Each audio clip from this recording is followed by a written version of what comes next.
The Great Nursery Rhyme Disaster.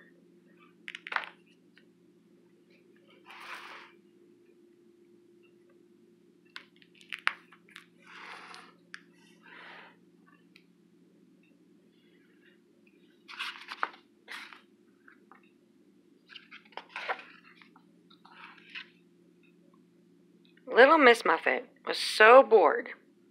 She was bored of being in the same old nursery rhyme, and she had quite enough of that scary little spider. "What I need," she said to herself, "is a change." So off she went into the pages of the book to find another nursery rhyme to be in.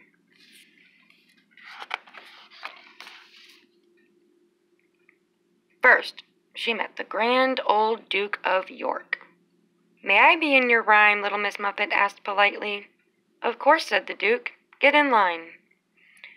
Oh, the grand old Duke of York. He had 10,000 men. He marched them and Miss Muffet up to the top of the hill, and he marched them down again. "Oh, no," cried Miss Muffet. "This rhyme has way too much marching in it for my taste." And with that, she slipped away into the next pages of the book to find a better rhyme to be in.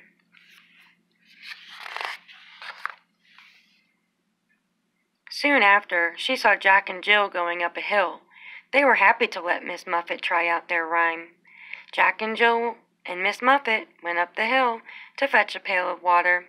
Miss Muffet fell down and broke her crown, and Jack and Jill came tumbling after. "This nursery rhyme is too painful," complained little Miss Muffet, hobbling off to find a rhyme that didn't hurt so much.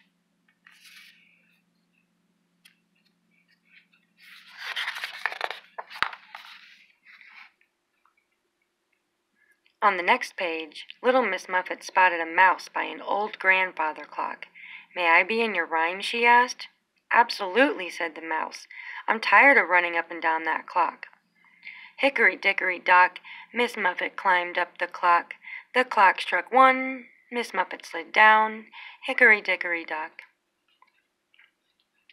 "I look ridiculous," said little Miss Muffet, on her cheeks turned almost purple with embarrassment, and she quickly snuck off to find a rhyme that didn't make her look so silly.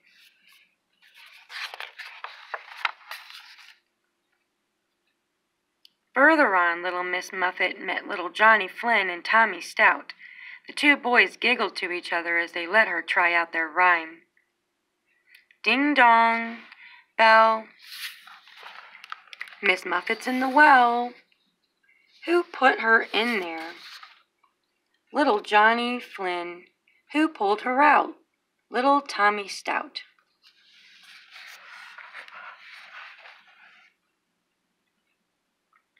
A very wet Miss Muffet screamed and ran into the next pages of the book as fast as she could to find a rhyme that had no mean boys in it.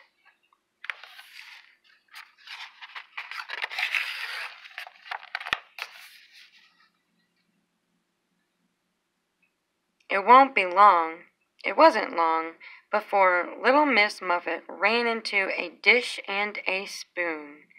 "May I be in your rhyme?" she asked. "Yes, you can play the part of the dish," said the cow. Hey diddle diddle, the cat and the fiddle, the cow jumped over the moon. The little dog laughed to see such fun, and Miss Muffet ran away with the spoon.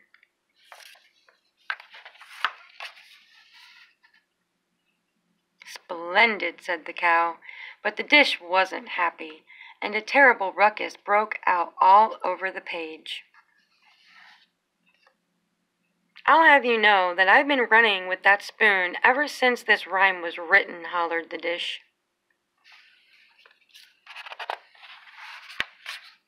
The ruckus spilled over into the next page. "Sing a song of sixpence, a pocketful of rye, 24 blackbirds baked in a pie.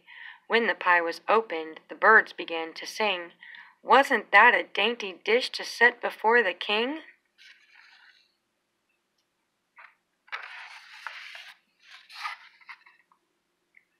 And then next, the Queen of Hearts, she made some tarts, all on a summer's day. The Knave of Hearts, he stole the tarts, and took them clear away. And before you could say Peter Piper picked a pack of pickled peppers, the whole book of rhymes was in chaos.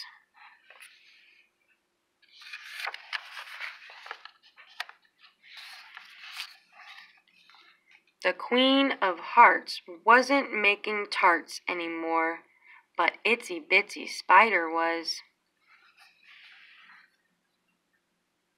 Mary didn't have a little lamb, but instead was followed by 3 blind mice.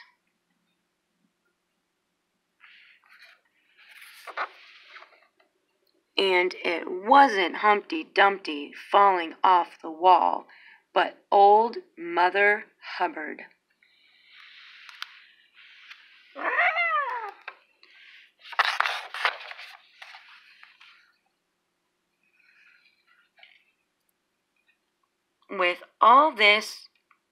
While all this was going on, little Miss Muffet, who by now had decided she no longer needed a change, tiptoed quietly back through the pages of the book and returned to her very own rhyme.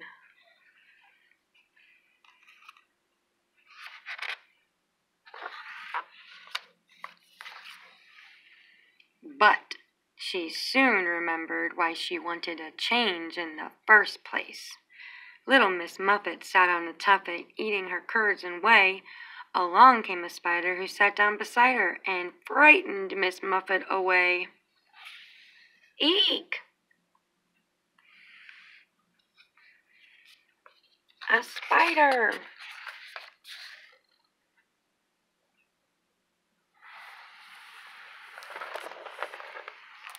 The end.